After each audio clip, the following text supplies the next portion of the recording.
So good morning. This week's Torah portion is Vayakhel. Now, normally, Vayakhel goes together with Pekude, two Torah portions. But because this year is a leap year, we have two Adars, so there's an extra week. So Vayakhel and Pekude are separate Torah portions, separate weeks. And the Torah portions continue as in the previous Torah portions of Truma and Tetzaveh, with the instructions of how to build the tabernacle, the Mishkan, that traveled with them in the desert. But before we go into something interesting regarding that, I want to share something very beautiful in this Torah portion that very much relates to the feminine energy, the feminine power, once again, tying into everything we discussed throughout the weeks, highlighting this faith, the strength, and the leadership of the Jewish women.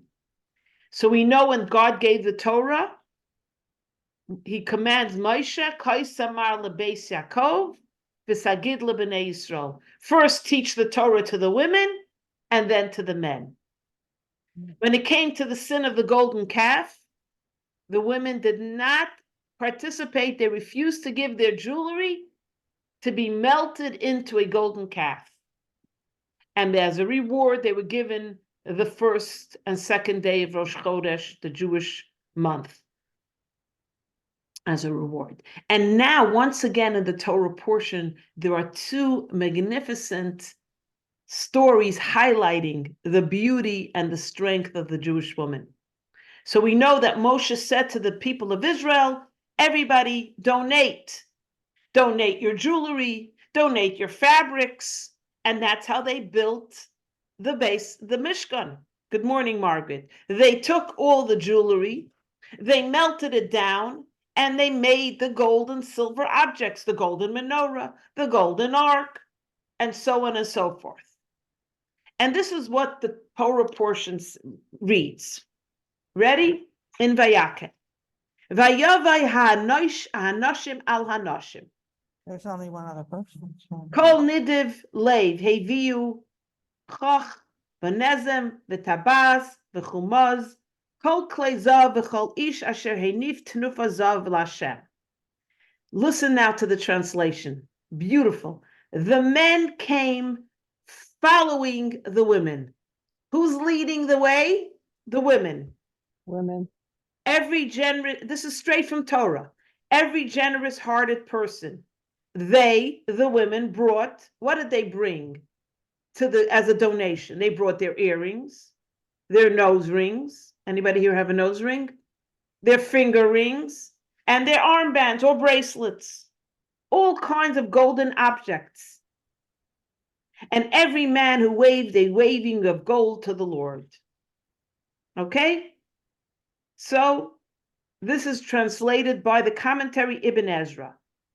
Rashi says also they brought bracelets and earrings and finger rings, but he adds another thing that Ibn Ezra doesn't add: buckles in their private space, which I think means like a chastity belt. They had chastity belts in those days. So we're going to soon explain why Rashi differs from Ibn Ezra. What is Rashi highlighting? So the Torah is telling us that when Moshe said to the Jewish people, bring your donations, bring your valuables, so that we can build the Mishkan, the women came first. The men followed their wives' leadership direction to donate. So here you see, ladies, who's in charge of donations? The wife.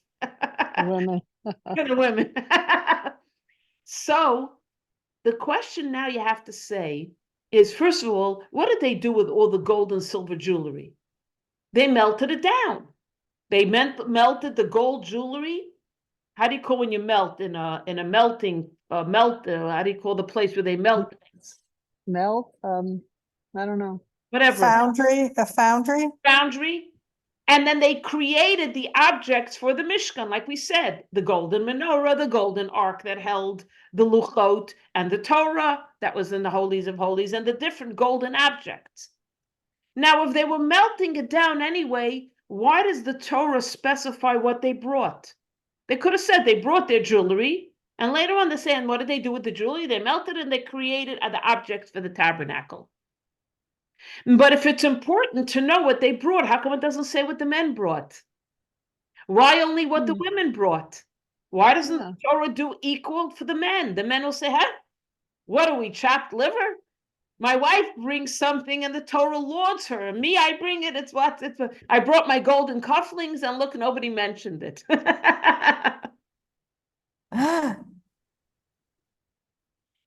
And so there's a magnificent insight. In 1944, the previous Lubavitcher Rebbe, Rabbi Yosef Yitzchak Schneerson, the father-in-law of this Rebbe, was in Riga, and he asked to speak to the women. He made a farbrengen with the women. Now, this is a very unusual thing, because you'd say, when did women's live? When did the feminist era came many years later? Yet we see in the Torah and in Hasidic life that the women are always considered leaders. And if you want to say maybe not superior, but certainly equal to the male counterparts in Jewish life. For the previous Lubavitcher Rebbe to say, I'm going to have a meeting with the women, I want to speak with the women, was something very unusual in those days. Because in the secular world, women weren't even given voting rights yet, right? So the Frierdiker Rebbe meets with the women of Riga, and he quotes this passage. And he asks these two questions. So what does he say? This is not only talking about the jewelry and lauding the women who went before the men to donate and give of their particular jewelry, but it's also every piece of jewelry, if you analyze it, is symbolic of the woman who is the Akeres Habayis, the foundation of her home, the educator of her family. You know what I always say? If I'm in a bad mood, everyone's in a bad mood. We set the tone in our homes. We're not housekeepers. We're homemakers. We create the atmosphere in the home, the spiritual energy in the home. A housekeeper makes your beds, does your laundry, washes your dishes, and maybe cooks your meals. But the homemaker creates the atmosphere of the home. What is the home going to be like? Is it a home filled with warmth and love, hospitality, compassion, and so on? And the education of the children. So this jewelry reflects the different responsibilities and leadership qualities of the Jewish women. So we start with the earrings. And this is not only when you're educating little children, because many of us don't have little children. We hope we're going to have grandchildren we can educate. But you know how the parents like to tell us, we do it our way. And I'm like, yes. We do it our way. And I'm like, okay. Even though you sometimes cringe and you're like, but whatever. So anyway, so what's the earring? The earring is a woman, an educator, a leader has to always hear what the child, the person, the spouse is saying. You have to listen. If you don't listen, you're not going to hear. You're not going to hear what the person has to say. And if you don't hear what the person is feeling and saying, you're not going to be in tune to what they need. You know, you tell your child, go to bed right now. And the child says, but mommy, I have to do the go to bed right now.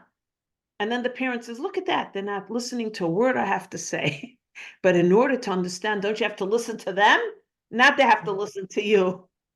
So you have to be open. You have to listen. Are you a good listener?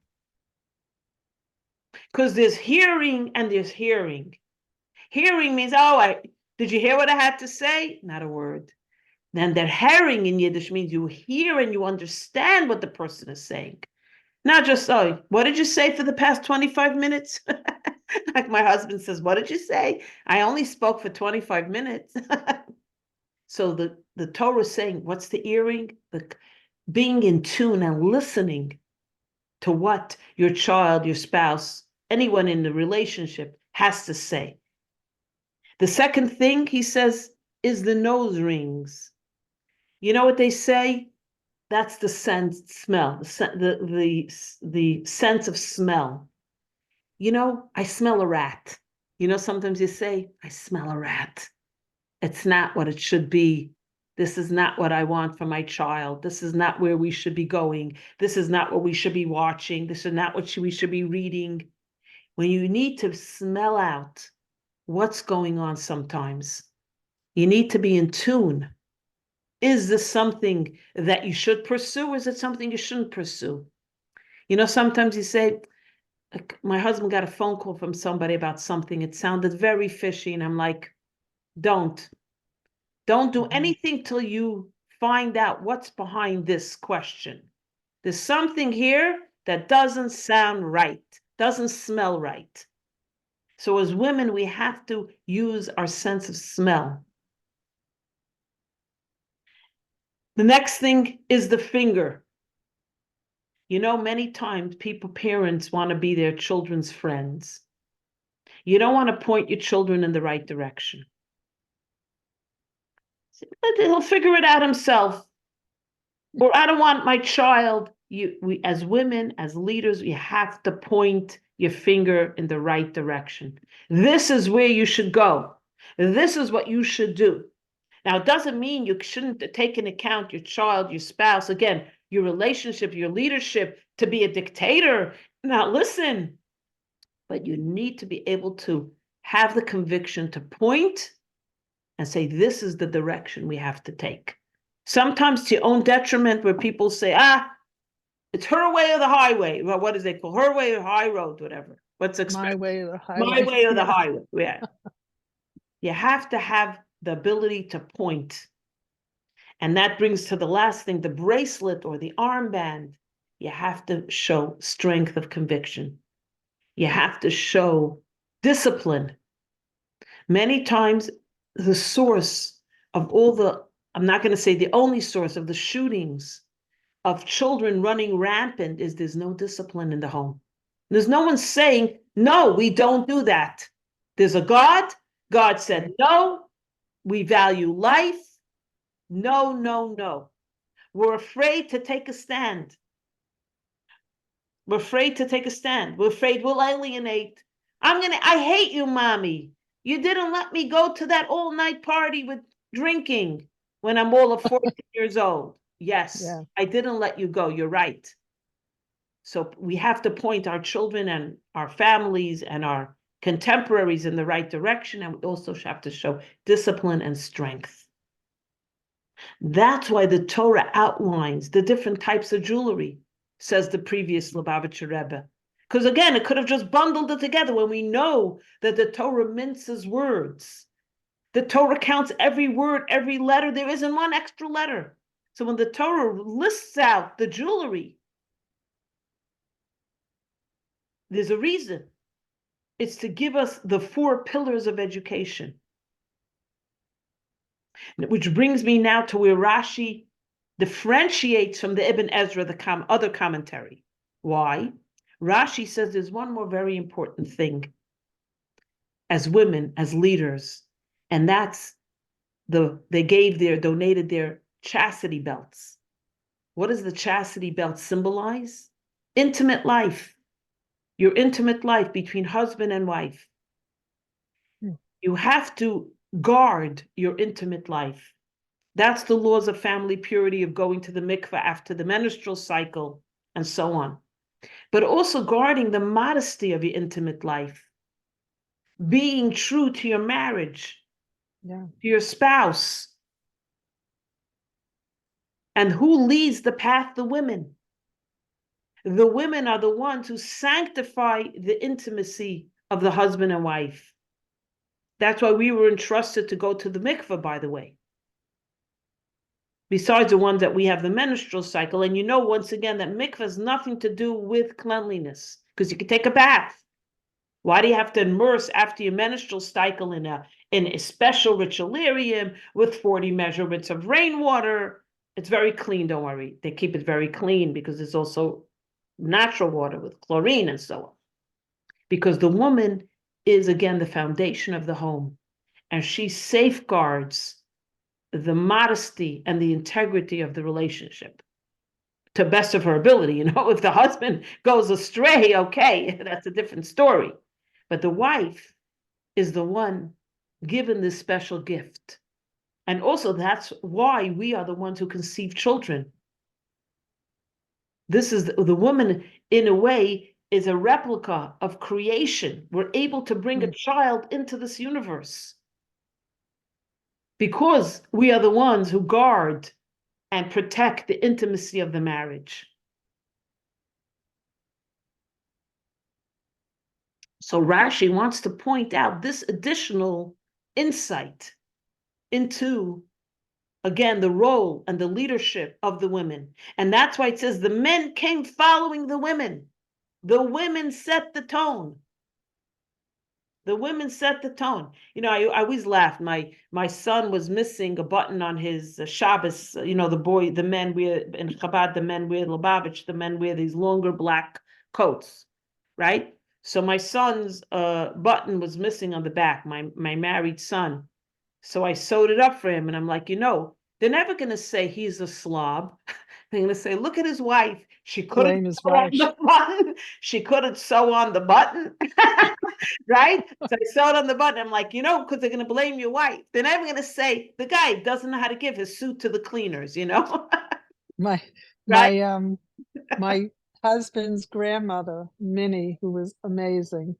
She said to me once when I was young married, she said, "It's your fault that your husband doesn't call his mother."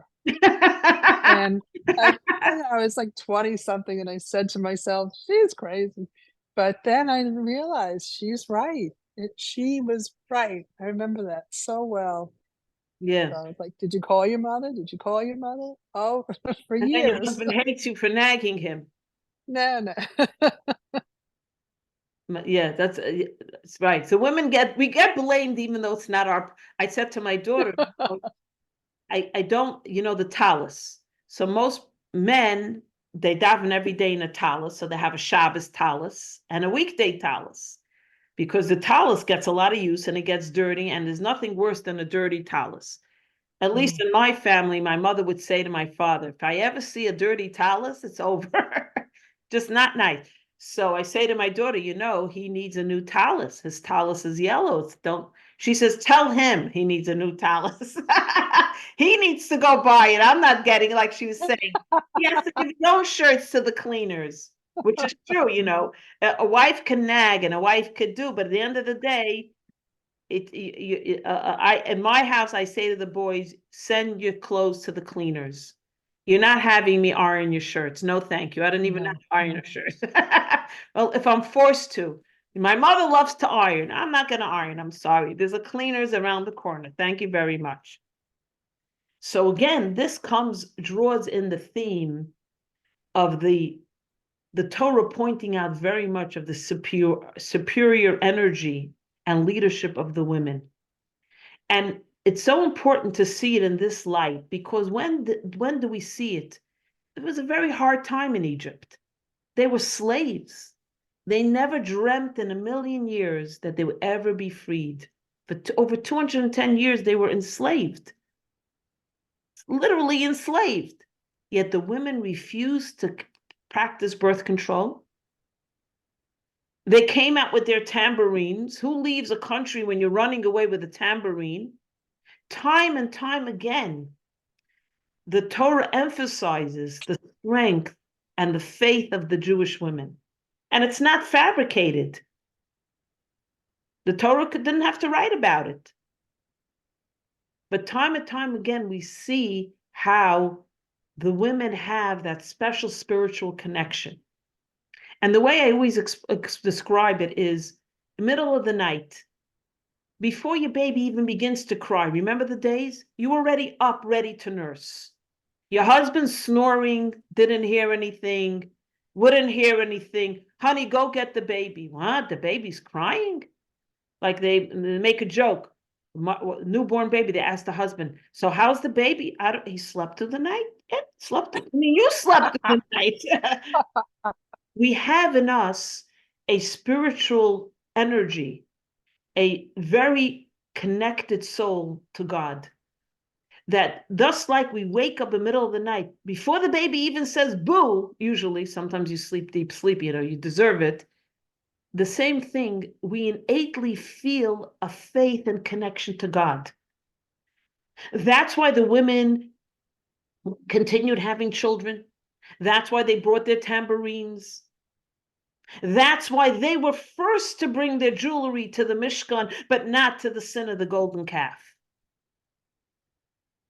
And that's why you'll see now also in this Torah portion, they needed copper to build the sinks. What are the sinks for? Anybody know? Why did they need a sink in the Mishkan? Wash hands. Wash hands. And feet. Remember, the Kohanim were barefoot in the Mishkan. Okay. So they had to wash their hands and feet from the dirt. You're walking into the Mishkan, you're taking off your shoes, you wash your hands and feet. So the women brought what's made out of copper? Mirrors. The mirrors were made out of copper. And the story goes, Moshe looked at the mirrors and rejected them. I'm going to take we discussed this previously, I'm going to take an object of vanity, a mirror, and melt it down to build a sink of the Mishkan, he said to the women. And God said, absolutely. These mirrors are so, so precious to me, God says to Moshe. You know why? Let me tell you what God says to Moshe. It's absolutely beautiful. I'm going to read it to you straight from in English. So Moshe doesn't want to take the mirrors. What's a mirror? You look at it and you see yourself. It's egotistical. That's why during Shiva you cover the mirror, because you're not focusing on yourself, you're focusing on the Shiva. It's one of the reasons. Another reason is, this is what he says.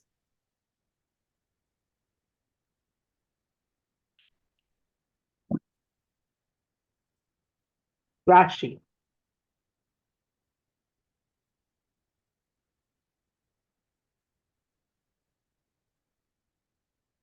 The Holy One, blessed be he, said to him, to Moses, accept them, for these are more precious to me than anything. This is Rashi. Because through them, the women set up many legions. They gave birth to the children in Egypt. Their husbands were weary from back-breaking labor. The women would go and bring them food and drink and give them to eat. They would take the mirrors and they would see herself with her husband in the mirror, and she would seduce him with the words saying, look how beautiful I am. And they aroused their husband's desire, and they were intimate with them, conceiving and giving birth there, as it said, under the apple tree. I aroused you. This is the meaning. From these mirrors, the washstand was made, he said.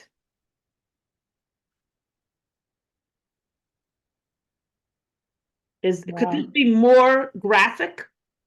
Right?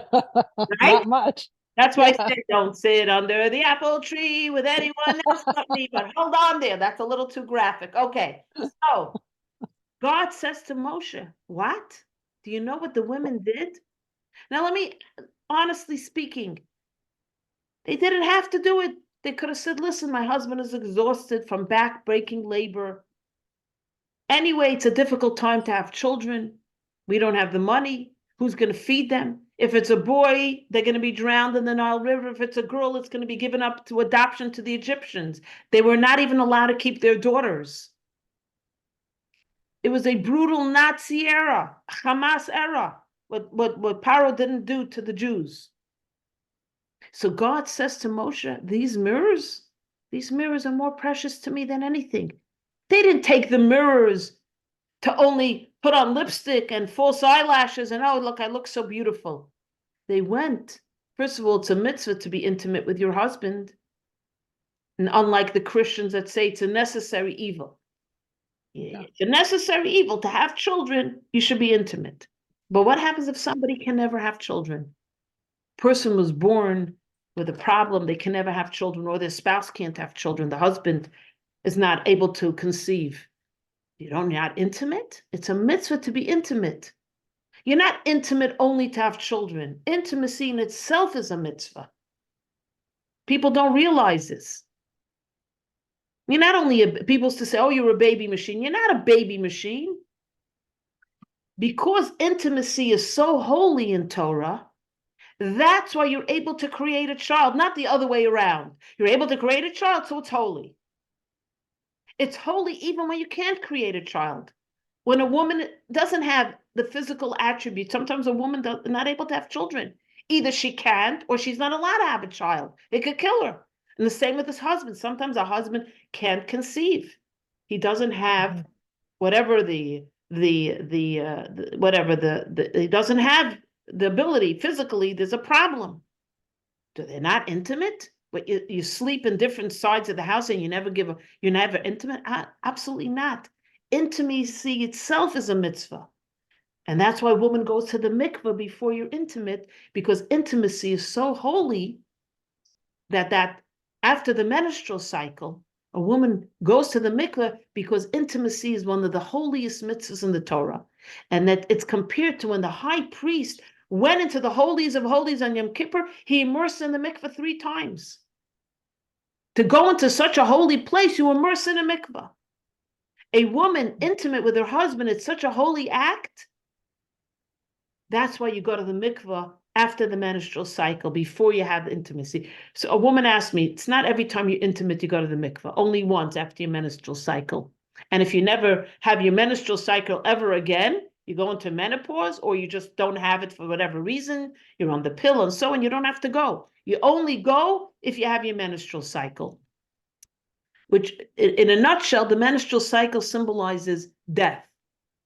The reason you bleed and release all the waste is because the child that could have been conceived wasn't conceived. So it's a form of death. Because when you're pregnant, you don't menstruate for this reason. So that's why you immerse in the mikveh. Not because, God forbid, you're unclean, but because spiritually, it's a certain form of death. So after one reason in a nutshell. So after your menstrual cycle, before you're intimate, again, you go to the mikveh. And it's not cleanliness because you can take a nice shower. You can take a nice bath. You don't need a mikveh. Like one woman said, Freida, I have a nice jacuzzi in my house. I said, it's a whole different thing. This is a spiritual thing. So going back on track, so the woman was entrusted with this mitzvah because of her special spiritual connection to God. Special spiritual connection to God. And by the way, I saw something very beautiful based on Kabbalah. When a woman immerses in the mikveh, you're undressed and you go under the water, you hold your breath for a quarter of a millisecond of a second. And when you come out, it's like a rebirth, because when you're underwater, you're holding your breath. And it is that moment when a woman immerses in the mikveh that you bring back the world to the time when the Adam and Eve lived in the Garden of Eden. That's how great the mitzvah of mikveh is. You create the perfection of the universe at that moment. That's why many women say, oh, it's such an unbelievable experience to go to the mikveh. Like one woman was a bride, took her to the mikveh. Of course, I didn't go in. You let the mikveh attendant take care. There's a modest situation here. She came out, just Freida, why didn't you tell me it would be so uplifting, so out of earthly? I said, I'll tell you why. If I would have said it and it wouldn't be that way for you, you'd say, why'd you tell me? I felt nothing. But if you ended up feeling that, and I'd rather hear it from you than me telling you, you're going to watch this movie, you're going to experience an out-of-body experience. You come out of the movie, stupidest movie on earth. To never give people preconceived ideas, let them come to their own conclusions. This is the best way for a person to gain understanding is yourself experience it. So going back to the whole concept, this, I kind of wanted to give a little overview of what the feminine energy and the feminine soul is, of what we truly are capable of. And everybody in their own time can connect with your feminine energy of who you are and who you want to be. You know, like it's an interior design project. Where are you going to put your sofa? Where are you going to hang your chandelier? Where are you going to put this piece of art? We as women, we make ourselves up and we define ourselves in different ways, and each in their own time. You know, you have the women are always in designer clothes and every handbag matches the shoes.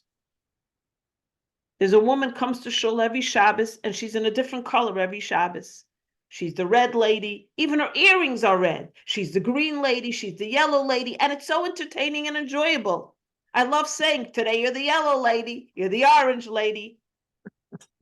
So just like externally we define ourselves, our identity as Jewish women, the Torah gives us so many different ways to express our spiritual identity and define ourselves and connect with God and who we are.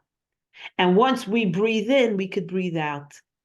Once we take in and we give ourselves a spiritual lift, and as we feel connected, you can impart that to everyone around you. If you have positive energy, everyone around you will have positive energy. You know, those women, you are drawn to them because they're always like, there's a good energy there. And then the other women you stay away from, like they're always Debbie Downers. Nothing is ever good in their lives. And you commiserate, but how much could you cry already? You want to be happy sometimes. So I think to round it off is that God is showing Moshe time and time again the power of the Jewish woman, what they have to offer, and more importantly, the women preceded the men. At the giving of the Torah, they studied the Torah first. At the giving of the jewelry, they led the way, not only with giving the physical objects, but in educating and inspiring the next generation. And this is who we are. This is who we are as Jewish women. And that's to conclude is that this Torah portion, which after this speaks about the continuing building of the tabernacle, but didn't we just in Truma and Tetzaveh, hundreds of passages on the building of the tabernacle? And now again, in Vayakhel and Pekudei, 4 Torah portions just on building a tabernacle? Give me a break. You know what they say? You repeat yourself too many times. People say, get off the stage. You said that way. You made that point already. Why you keep on telling us about how to build it, when to build it, this pole, that pole? We heard already about it in the other Torah portions. So what's the answer? The answer is what we said many weeks ago. God says, "Vasali mikdash shachanti b'saycham." Make me a tabernacle, singular, and I will dwell within them. In the previous Torah portions, Truma and Tetzaveh, God is talking about the divine tabernacle, the tabernacle that resides in theory, in the spiritual realms. In this 2 Torah portions, God is talking about the physical tabernacle, the one made out of physical objects. And so too in our lives. Call emergency services or someone you trust. Siri is answering my question here. And so too in us. There is the tabernacle that resides within us, the godly soul, and we have to make an abode for God within ourselves. And then there's the physical tabernacle that we have to build in our homes, in our communities, in our lives. So the first Torah portion talks about the divine tabernacle, and the second Torah portions talk about the physical tabernacle. We have the dream and we have the reality. We dream about the perfect life, the perfect marriage, the perfect children, the perfect job. and then there's the reality. And now the final question, because we don't have many more minutes to go into this, is where does God reside? In the dream or in the reality? What's the answer? Both. Both, but we're more in greater strength and greater revelation. In the reality. The reality. Because like this is also one common theme that I say so many times, and you might say, well, you made your point. But you see, within the study of Torah and Kabbalah, there are things that resonate time and time again. You know, like Nixon said, you know why they hate me and love Kennedy? Because Kennedy is who everybody wants to look like. Nixon, me, is everyone who really looks like. I never heard that. So God lives in the reality of our being, the reality of our faults, our challenges, our trials, our tribulation, our dark moments, our broken moments. If God wanted perfection, God would have not made human beings, as we always said. God would not have made human beings. So God lives God chooses the tabernacle down here. Why doesn't God just stay up there in the beautiful, pristine, God-made tabernacle? There are no flaws. There are no inconsistencies. Nobody's wishy-washy. But God says, I choose to be here with you. Because in your brokenness, in your inconsistencies, in your faults lies the greatest joy, that you chose God, that you chose to see God even in a life that sometimes and always is imperfect. And sometimes even a life where we deny God and say, not right now, God, it's not convenient.